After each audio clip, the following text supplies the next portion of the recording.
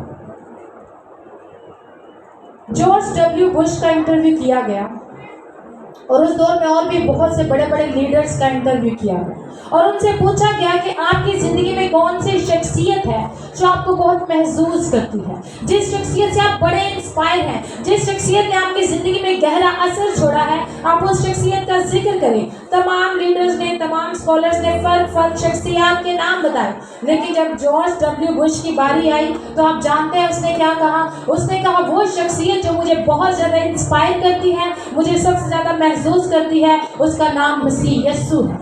اب لوگ ایسا جواب سوچ نہیں رہے تھے، لوگ نہیں ایکسپیکٹ کر رہے تھے کہ وہ ایسا جواب دے گا۔ جب لوگوں نے خاموشی سے اس کی منہ کی طرف دیکھا تو اس نے کہا، اس لیے کیونکہ مسیح یسوع واحد وہ شخص ہے جس نے مجھے تبدیل کیا، جس نے میری زندگی کو بدل دیا۔ آج آپ اگر راحت سے پوچھیں، راحت تجھے اسرائیل کے خدا سے اتنی محبت کیوں ہے؟ اے راحت، تو اس یہوہ کی کیوں اتنی فین ہے؟ تو کیوں اس کی پیروکار ہے؟ تو کیوں اپنے لوگوں میں بیٹھی اسی کے گن گاتی ہے؟ تو وہ کہتی ہے، اس لیے کیونکہ اسرائیل کے اس یہوہ نے میری زندگی بدل دی۔ میرے عزیزو، ہماری زندگی بدلنے کی قدرت مسیح یسوع کے پاس ہے۔ ہمیں گنہگار سے راست باز بنانے میں اس کے لہو کا کردار ہے۔ ایک دفعہ کا ذکر ہے، ایک نیلام گھر میں نیلامی لگی ہوئی تھی۔ میں اس بات کے ساتھ کلوز کرنا چاہوں گی۔ اور آکشنر جو تھا، جو نیلامی میں بولی لگاتے ہیں، وہ مختلف چیزیں پڑی تھی۔ ایک وائلن پڑی تھی، اور اس وائلن کے اوپر بڑی ڈسٹ تھی۔ گٹار کی طرح کا ایک چھوٹا سا میوزک ہوتا ہے جس کو یوں بجاتے ہیں۔ اب اس وائلن کے اوپر بہت ڈسٹ تھی، مٹی پڑی تھی، اور اس شخص نے بڑے یوں کر کے اس وائلن کو اٹھایا اور لوگوں سے کہا، کیا آپ میں سے کوئی اس وائلن کے لیے $1 یا $2 دینا چاہے گا؟ تو لوگوں نے کچھ بھی نہیں بولا، لوگ خاموش رہے۔ کوئی بھی اس وائلن کے لیے پیسے نہیں خرچنا چاہ رہا تھا، کوئی بھی نہیں چاہتا تھا کہ اس کے پیسے پے کرے، اور اس نے وہ وائلن یوں نیچے رکھ دی۔ اور اتنے میں ہی ایک بزرگ شخص اٹھتا ہوا آیا، اور اس نے آ کر اپنی جیب سے رومال نکالا، اس وائلن کی ساری ڈسٹ کو جھاڑا، اور ڈسٹ جھاڑنے کے بعد اس نے اس کے انسٹرومنٹ کو پکڑا اور وہ وائلن بجانا شروع کر دیا۔ جب اس نے وہ وائلن بجائی تو اتنی میلوڈیس دھن اس میں سے نکلی کہ لوگ حیران ہو گئے۔ لوگوں نے بہت ساری تالیاں بجائیں، اور جب تالیوں کی گونج رک گئی تو پھر اس نیلام کرنے والے آکشنر نے اس وائلن کو پکڑا اور کہا، کیا آپ اس کے لیے کوئی $1000 دینا چاہے گا؟ تو آوازیں آنے لگی، $2000، $3000، $4000۔ وہاں بیٹھے ایک شخص نے بڑی حیرانگی سے آ کر آکشنر سے پوچھا کہ میں سمجھ نہیں پایا، کچھ دیر پہلے اس وائلن کے لیے کوئی $1 بھی نہیں دینا چاہ رہا تھا، ابھی کچھ ہی منٹس کے بعد، کچھ ہی دیر میں سب لوگ ہزاروں $، اس کے لیے دینا چاہتے ہیں، کیا وجہ ہے؟ آپ جانتے ہیں آکشنر نے کیا کہا؟ اس نیلام کرنے والے شخص نے کہا، the touch of the right master، ٹھیک مالک کے لگے ہاتھوں نے اس کی قیمت میں اضافہ کیا۔ ہو سکتا ہے ہم معاشرے میں اتنے عزت دار نہ ہوں، ہو سکتا ہے معاشرے میں ہمارا اتنا اثر و رسوخ نہ ہو سکتا ہے لوگ ہمیں دیکھ کر بڑا رشک نہ کرتے ہوں، لوگ ہمیں اتنا پسند نہ کرتے ہوں، لوگ ہماری کچھ عادتوں سے ہمیں سے نفرت کرتے ہوں، ہمیں ناپسند کرتے ہوں، لوگ ہمیں ہیچ جانتے ہوں، لیکن یاد رکھیں، آپ کو جب ٹھیک مالک چھوئے گا، جب آپ کی زندگی میں کام کرے گا، تو آپ قیمتی بن جائیں گے، آپ پرائس لیس بن جائیں گے، آپ پریشیس بن جائیں گے، آپ نایاب بن جائیں گے۔ اور آپ جانتے ہیں وہ ٹھیک مالک کون ہے؟ وہ میرا اور آپ کا منجی خداوند مسیح یسوع۔